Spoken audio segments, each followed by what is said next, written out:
I have 8 library books due within the next 2 weeks. Hello and welcome to my little corner of the internet. So we are going to be doing something extremely daunting like normal. If you haven't seen my videos before, I like to put myself up for a challenge. And this challenge is called I procrastinated too long, and now I'm gonna have to force myself to read really fast if I want to read these. If you're like me, I'm like a type C person. I love to plan things and then I never do them. So, great. Anyway, on a real note, I have 8 library books due all within the next 2 weeks. I have one due on March 31st. I have some due on April 13th. It's just a whole heck of a mess and I need to get them read. So this week I am dedicating all of my time to reading my library books, and I want you guys to follow along with me and see how many that I can actually get read in a week's span if I'm pushing myself to try really hard. What makes this challenge challenging? I work 10-hour shifts almost every day this week. I only have one day off this week. And that would be Tuesday. Other than that, I work 10-hour shifts every single day this week. Yep. So that's what's gonna make it challenging. And I'm trying to read these physically. I'm not trying to listen to the audiobook because I got them from the library for a reason. However, if I do find the audiobook, I might listen while I'm working. But with how new some of these releases are, I don't think I'm gonna be finding them for free on Libby and Hoopla. But I might. So let's get into it. The first book that I'm going to be starting with is The Second Death of Locke. This is something that I was originally not interested in, but the more I see stuff about it, the more I wanted to read it. So I did pick it up, and I am already about 100 pages in. I would say it's kind of attention grabbing, but it's not something that I constantly gravitate towards picking up. So it is one right now that I do have to kind of force myself to pick up. So in The Second Death of Locke, we follow a girl named Gray who is a well, and she has sworn her life to protecting her mage Kier. A well is pretty much what a mage can harness their powers from, and they also are their protector on battlefields. And it's kind of like a reverse situation, as Gray is the female and Kier is the male, so it is a female protecting the male in most instances. However, they have a really close relationship and they're very bonded. And it says that when a quest to protect the child of an enemy kingdom pulls them into a dangerous mission, Gray will need to decide what she's willing to sacrifice to protect her secret. For Gray is no ordinary magical well, and if she dies, all magic dies with her. So there was something that happened in the first 100 pages that I was like, oh, that's the secret. But then Kier already knew about it, so I was like, wait, that can't be the secret then. So I'm interested to understand more about the magic dying with her and what exactly that entails. And yeah, I have only 2 days to get this read before it's due at the library because somebody has it on hold, so I can't renew it. So yeah, we're going to try and push ourselves. This book is really thick. This particular copy is 462 pages, and like I said, I am 126 pages in, so that's roughly like 200 pages a day if I'm trying to actually get it finished in 2 days. So I've got to try my hardest to read as much as possible with the only couple of hours of daylight that I have after I get off work. Lucky for me that I work from home and I can read a little bit on my lunch break, but I also take care of my toddlers, so we'll see how this goes.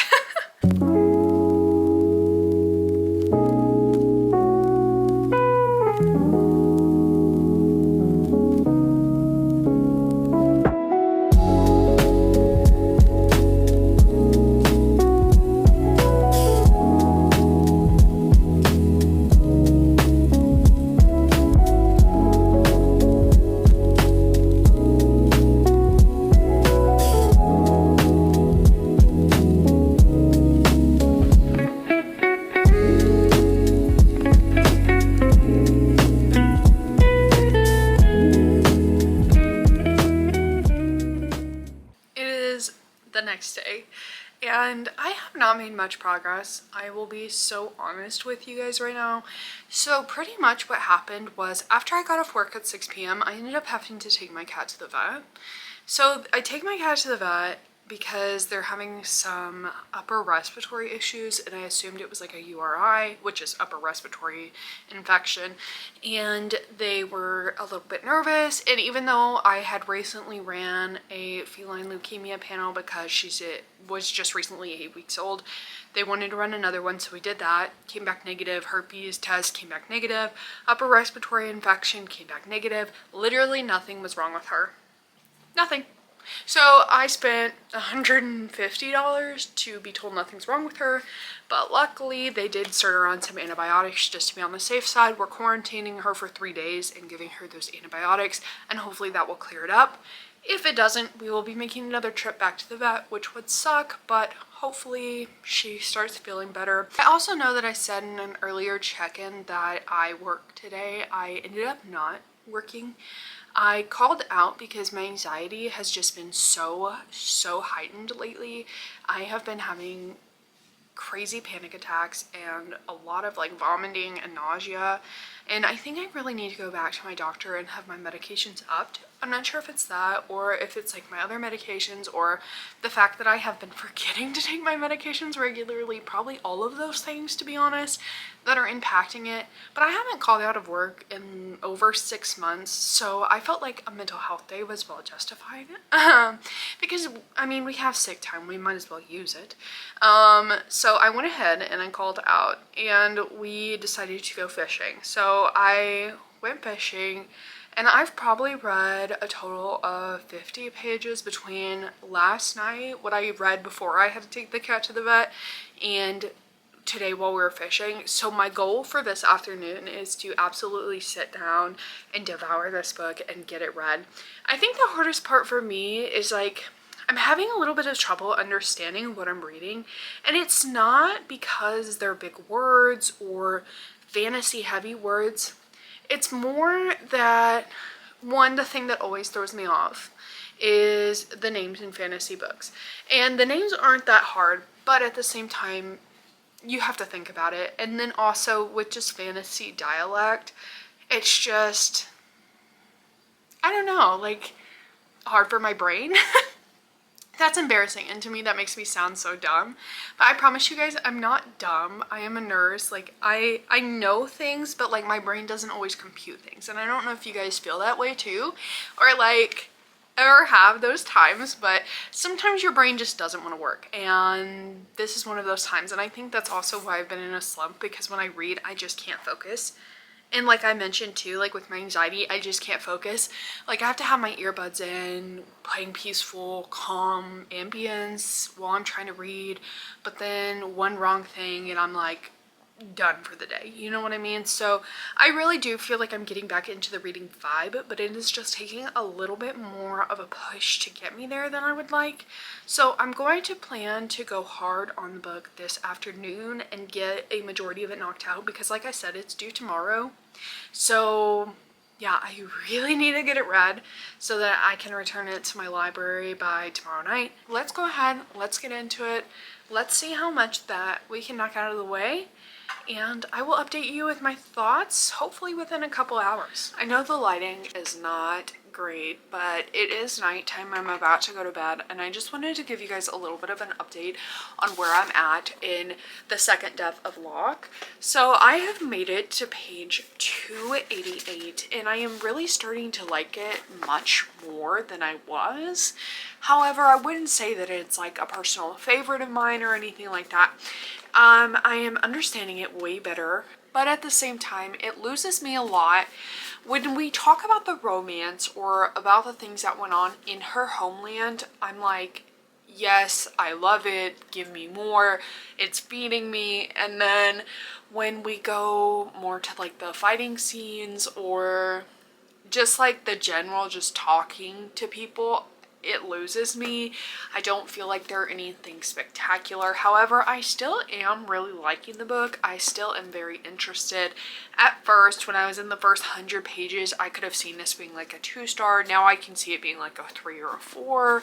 So yeah, I'm gonna keep going. I'm really liking it. It's starting to pick up. I'm interested to know how this is going to end, because I believe there's another book. Okay, so it actually is a series of interconnected standalones, so it will follow other characters, which is interesting because I'm not sure what characters we could technically follow. If this one is following, you know, the girl of a lost island, are there going to be other islands, or is it just going to be like one of her friends? I don't know. I've never really read an interconnected fantasy. Well, the way this is going, I could see myself picking up the next one, for sure. I am going to pick up tomorrow. Like I mentioned before, tomorrow is my official off day of work this week, so I'm hoping to make much more progress on this.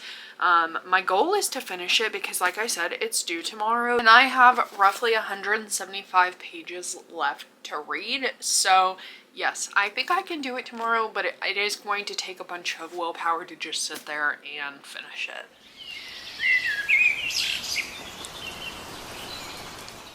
I just got back from fishing again. I got way more sun than intended. Probably not as bad of a sunburn as some people get, but I have a very bad heat intolerance, so I was dying by the 1 hour in. I think we were out there for like 2 or 2.5 hours. But I think I'm really starting to get burnout when it comes to fishing, which really sucks. I love fishing. Fishing is such a fun hobby, but we have been 4 times in the past 6 days, and I am so tired of chasing my toddler and also just not catching anything. And the thing is, like, I'm going because my husband enjoys it and it's like his hyperfixation right now. But at the same time, it's like, maybe I should just stay home because I don't want to completely, want to give up fishing. Like, I love fishing, but I'm getting to the point where I'm so tired of it. And the heat just isn't helping. But in other news, let's talk about the progress that I've made on the book so far. In The Second Death of Locke, I have made it to page 450. Which is really great. That means I only have 100 pages left, and I'll be finishing it soon. I am really liking it. I think that it is definitely picked up, especially from the first 100 or so pages that I was hesitant about it. I love that their relationship, Kier and our main character, is developing. However, at the same time, I think that there should have been more tension. We know that they have yearned for each other forever, but did we really get to see that? No, we didn't. So it's hard to say. I think it is a very, very good book. I think it is a refreshing fantasy plot with just different elements kind of tangled in. But is it anything super unique? No. If you're a fantasy lover, I think you'll like it. If you are hesitant about fantasy, I would say so far, I wouldn't pick this up your first go into fantasy. It is a little bit harder to understand. And I think maybe that is also too because I believe the author is Irish or something. So some of the words she uses aren't always words that we utilize in America, which makes it a little bit harder to understand. Of course you can understand it, but it takes a little bit of brain power. Or the names, you know how people use fantasy names, those are definitely difficult sometimes. So yeah, I wouldn't go into this if it was your first fantasy book, but if you like fantasy and you regularly read it, I think that this would be good. It's not difficult by any means, it's just taking extra brain power, if that makes sense. But my goal before my next update is to finish this book so that we can choose our next read. And yeah, so let's go ahead, let's get into it, and let's see where we can make it to. I have officially finished The Second Death of Locke, and I'm going to give it a 3.5-star rating. I felt like it was good, but it wasn't the best thing I've ever read. I could see myself forgetting about this book in the future. Will I be reading the second interconnected standalone once it comes out? I'm not sure. I think it just depends on my mood. I could see myself potentially reading it, but I'm not, running to the store to purchase it or trying to pick it up immediately. Overall, though, if you really like fantasy books, I could see you really liking this book. If you are just starting out in fantasy, I don't think I would recommend this one. But if you've read the synopsis or you've heard me talk about it and you're like, you know, that just sounds like my cup of tea, it possibly will be. Like I said, it is really good. But yeah, I am proud to say that I have officially finished it and I will be able to return it now, and it will be one day late because it was due today and it is way too late to get out there and return it right now. So anyway, I'm gonna be returning it in the morning. With that being said, I'm going to be starting my next book, which isn't actually me starting it. I am already 196 pages in this book. This is a book I put on pause so that I could read The Second Death of Locke before it was due, but this is the one I've been in the middle of, and this is Good Intentions by Marissa Waltz. This is like a mystery thriller, and we are following a girl named Katie who has pretty much the perfect life. She has her own business, she has a loving husband, a dog, but on Valentine's Day, her sister Dana is killed in a car accident, and her life kind of spirals from there. But she's not really obsessing over Dana. She's obsessing over this girl named Morgan, who has also lost her son, and they're both grieving, and she is determined to help Morgan grieve or get over her grief to the point it becomes an utter obsession. And overall, the 196 pages I read have been so good. I don't know where I see this going, but I'm honestly so obsessed with it. Like, I really do love it, and even when I have put it down, I've been thinking of it, so I'm excited to jump back in. I do not think that I'll be able to do much reading tonight because it is already 8 p.m. So I probably will do the next update tomorrow. If I do end up getting any further, I'll let you know before I go to bed. So yeah, this will be my next read. Hey, so remember how I said I wasn't going to be doing much reading tonight because it was 8 p.m.? Yeah, I finished it. It is now 11. And I have finished Good Intentions by Marissa Waltz. I read this so quickly. I feel like generally with thrillers anyway, I'm reading them fast paced, but like I felt like my eyes were flying over the pages. And I don't know if that was because I just got off of fantasy where I was reading much slower, but yeah, I read this so quickly, and I don't know, like I love every single aspect of this book, but then when I got to the end,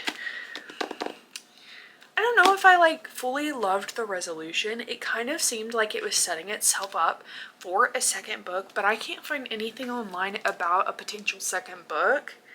And most thrillers do not have a series. So I feel like there's not going to be a second book, and if that's the case, I feel like there were some things that were left unresolved, which I really didn't like. But at the same time, our girl, Katie, is just absolutely psychotic. And I love her for that because the things she's went through would make anybody crazy. And without going into much detail, I'll just say that when we came up to the resolution, it made sense. But like I said, there was a couple things that I was like, I wish I had more answers for that. But at the same time, like I said, I really liked it. I don't think this is my favorite thriller ever, but I will still give it a 3.75. I don't think it was quite a 4, but it was definitely really good. I am so excited to say that I've actually completed 2 books on the last day of March, and will officially make my March reading total like 4 books. 4 or 5, like, but better than February. And that's the problem. I've been in such a bad slump. In January, I read like 12 books, and then in February, I read 1 or maybe 2, and then now with these 2 books, I've read 4. So I'm definitely increasing my reading starting out now, which is great. And I don't know if it's because I'm pushing myself from these videos. Actually, that's probably definitely what it is, and I probably need to do that more because I feel like at some points that is the only point in time that I'm going to read. Sometimes when I'm in a slump, the only times I can really push myself to read are with challenges, and I don't find them generally dragging. Like, I actually really do enjoy them, so I may have to start doing that a little bit more. to really kick myself into gear with reading. But yeah, I am so happy that I've completed 2 books now, and I'm gonna pick out my next book tomorrow so that I can pick something that I'm in the mood for. And again, tomorrow is a work day, so I may not even be able to start reading until either my lunch break or after work, but we will see how tomorrow goes, what I pick. Good morning. Now we are going to choose our next read for today, and honestly I'm probably not even gonna be able to start reading until maybe my lunchtime or maybe even after work, but I figured we can go ahead and choose our next read. So these are the books that I still have to read, and I think I'm going to have to make a part 2 to this video if you guys like it, because I have another one ready for pickup and 2 in transit, so Anyway, okay, so these are the books I have. Now, the Astral Library is on my April TBR and is due the soonest, but honestly, I'm not really feeling it. The one that I feel like I'm feeling the most is So Old, So Young, because I feel like that is just a different vibe to what I've read recently, so it's a little bit different. But fiction books do have a higher chance of putting me into a book slump, because if they're not like attention grabbing, I lose interest quickly. I don't know though, because when I look at this stack, the one that I'm gravitating towards the most is So Old, So Young, so I might do that. I originally seen this and I loved the cover, but I wasn't going to pick it up because I was just like, that doesn't seem my vibe. Then people keep talking about it and I was like, actually I may like that. I've noticed more and more the older I get, the more I do like fiction books where it's just telling stories about the person's life. I used to hate those books, but I have started to really love those books. But I also feel like I really like fiction books with a hint of drama or a hint of interesting whatever. Like for instance, I really loved The Names by Florence Knapp, and that's where we follow a person getting 3 different names in the course of their lifetime after that. And I loved The Favorites by Lana Fargo, and that is very much drama. So yeah, there has to be something interesting going on in the story to really keep me entertained, I feel. But pretty much it says we are following 6 friends, 5 parties, 20 years. How did we get so old, so young? 5 parties over the course of 20 years bring 6 college friends together, exploring the ways we run from and cling to our friends in love, in life, and in death. For Marco and Mia, Sasha and Theo, and Richie and Adam, the one constant thing after college together has been change. New jobs, new cities, new spouses, new children. Through it all, one thing they thought would always stay the same is their friendship. But time has a way of breaking even the strongest bonds and testing what we thought we knew. As Grinder wondrously weaves us through the lives of these characters, from the overcrowded apartment parties of their 20s to the destination wedding crippled by the high expectations and dreaded exes of their 30s, 40th birthday parties that ring in a new decade and new problems, and backyard barbecues with too many toddlers and not enough wine. So Old, So Young is a resonant, funny, and deeply moving novel about the growing pains of adulthood and a celebration of how love can shift, stumble, and grow into something bigger than we could ever imagine. Oh, now I feel like this is gonna make me so sad. Because, I'm 25. I feel like I grew up way too fast. I got married the month after I turned 19, moved to a brand new city that I never knew anybody at, and had a kid at 22. And lost a lot of friendships, so this one's gonna hurt. I can feel it. Okay, well, we're gonna read this. This book has 369 pages, so I will get started on this today and let you know as soon as I know anything. I didn't want to film an update until I actually made progress in the book. It has been 2 days now. I have worked 2 10-hour shifts, and after my shift I challenged myself to at least read a minimum of 100 pages a day. So I have officially made it to page 200. It is also now Friday, so I have a plan to finish this book tonight because, well, I don't work tomorrow. I have like a little bit less than 200 pages left. I think it's like 170 something. So let's talk about what's going on in this book. So obviously we are following a group of friends as they navigate growing up. The first 100 pages I was not the biggest fan of, but I kept reading because the writing did intrigue me.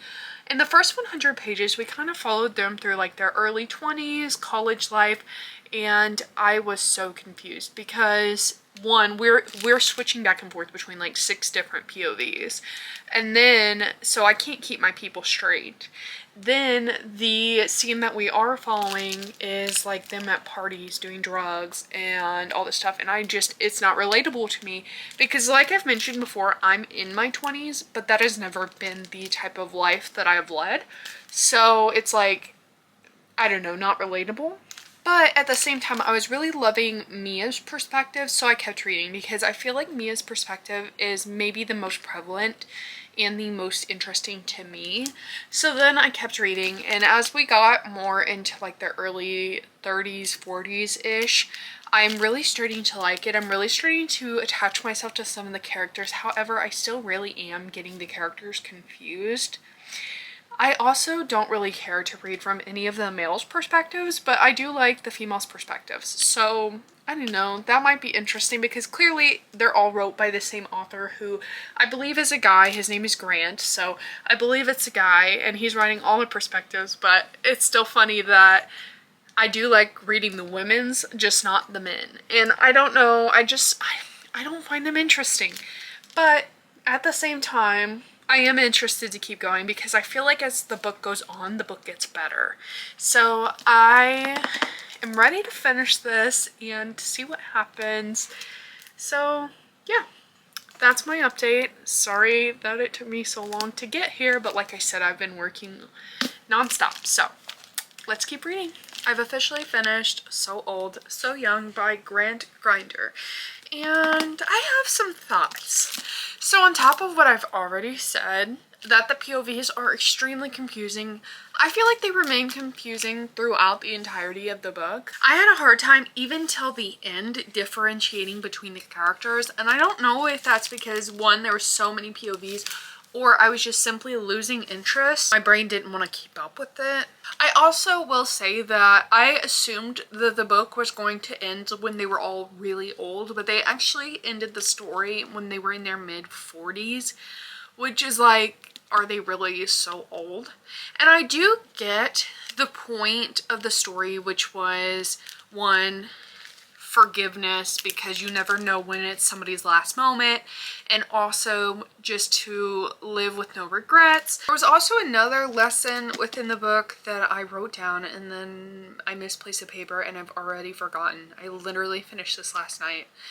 Oh well, it'll probably come to me after I end this video. But yeah, so again, I really only really liked Mia's perspective, and at the end, Mia just became kind of infuriating. So it was like, then now I don't like anybody's perspectives. It also was to the point where I just felt like there was no resolution to the story. Like, yes, we were trying to learn life lessons, but at the same time, pretty much what happened was they all coupled up in their early 20s, and all of those relationships broke up, as most of the time it does, but then throughout the continuity of the story, they just continually yearned after each other and went on to marry other people and live with other people, and nothing ever came about it until the very, very end. And it wasn't even like a solid resolution. It was more like a, oh hey, we're here together, let's hang out together. And the book obviously also ended with a funeral, so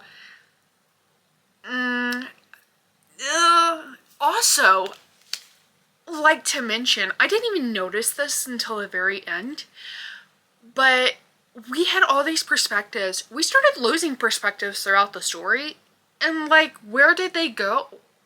Like, I get it, like they were trying to like insinuate that some people drop out of your lives or whatever, but like there was like nothing about them. Like, it mentioned one of the girls, but then there was random guys and stuff that were like never mentioned again that had perspectives in the beginning.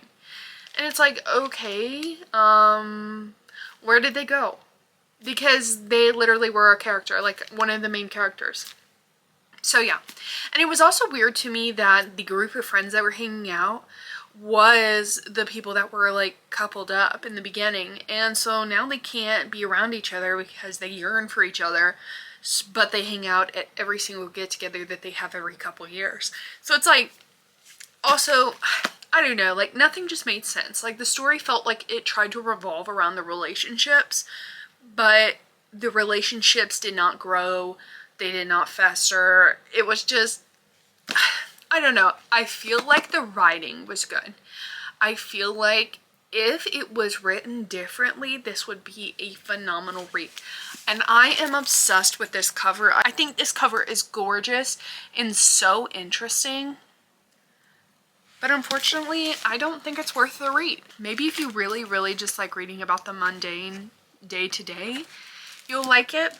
But as for me, I'm unfortunately giving this a 2.5 stars. When I started the book thinking it was going to be a 3 to 4. Take that as you will. And in conclusion, that wraps up our video. So the answer to how many books can I read in a week is, turns out, just 3 when I work a lot. But for a heavy work week, I think that I really did make a lot of good progress, and I'm excited to start the next challenge and see where I can get or where I can go. So thank you for watching. If you stuck around to the end, please like, subscribe, comment. It helps my channel grow. I'm really enjoying hearing from all you guys and seeing all you guys comment. It is so fun to interact with some new book besties. And if you have any recommendations for me or had different thoughts on any of the books, I'm open to hearing them, so feel free to comment.